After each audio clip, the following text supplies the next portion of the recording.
लोकतंत्र की सबसे छोटी इकाई ग्राम पंचायत में जब जनता द्वारा चुना गया प्रतिनिधि ही सरकारी संपत्तियों का भक्षक बन जाए तो न्याय की उम्मीद किससे की जाए।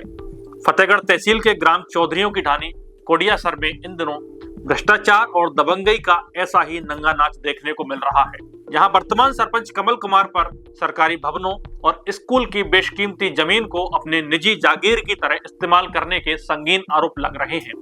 ग्रामीण भूराराम पुत्र मोटाराम द्वारा प्रशासन को दी गई शिकायत ने पंचायत राज व्यवस्था की शुचिता पर गहरा सवाल खड़ा कर दिया है। पूरा मामला सरकारी जमीन और जनहित के लिए बने भवनों की सरेआम लूट से जुड़ा है। आरोप है कि सरपंच कमल राम ने पद के रसूख का इस्तेमाल करते हुए गांव के सरकारी आंगनवाड़ी केंद्र और यात्री विश्राम गृह को अपने कब्जे में ले लिया है। और हैरानी की बात यह है कि जिस आंगनवाड़ी केंद्र को नैनिहालों के पोषण और भविष्य के लिए बनाया गया था, वहां आज बच्चों की किलकारियों के बजाय वेल्डिंग मशीन की आवाजें गूंज रही हैं। सरपंच ने इस सरकारी भवन में वेल्डिंग की दुकान खोल दी है और सीधे तौर पर नियमों की धज्जियां उड़ाना चालू कर दिया है। इतना ही नहीं, राहगीरों के विश्राम के लिए बनाए गए यात्री विश्राम गृह अब सरपंच का निजी लग्जरी ऑफिस बन चुका है, जहां आम जनता का प्रवेश वर्जित है।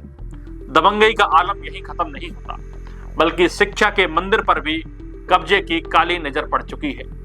शिकायत के अनुसार चौधरियों की ढानी स्थित राजकीय प्राथमिक विद्यालय की कटान भूमि को भी सरपंच ने नहीं बख्शा। वहां अवैध निर्माण करने की नीयत से नींव भर दी गई है ताकि धीरे धीरे उस पूरी सरकारी जमीन को हड़पा जा सके। गांव की सार्वजनिक संपत्ति जो समुदाय के विकास के लिए थी, उसे एक जनप्रतिनिधि द्वारा इस तरह लूटा जाना प्रशासन की कार्यप्रणाली पर भी बड़ा सवालिया निशान लगाता है। क्या स्थानीय प्रशासन और राजस्व विभाग इस बेखौफ अतिक्रमण से अनजान है या फिर रसूख के आगे आंखें मूंद बैठा है? अब ग्रामीण भूराराम ने सीधे तहसीलदार फतेहगढ़ की चौखट पर दस्तक देकर न्याय की गुहार लगाई है। इस पत्र में स्पष्ट तौर पर मांग की गई है कि मौके की तुरंत जांच की जाए और इन सरकारी भवनों व स्कूल की भूमि को अतिक्रमण मुक्त करवाकर दोषियों के खिलाफ सख्त कानूनी कार्रवाई की जाए।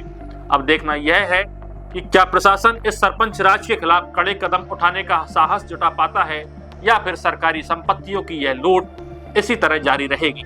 इस मामले ने पूरे इलाके में राजनीतिक गलियारों से लेकर आम जनता के बीच भारी आक्रोश पैदा कर दिया है।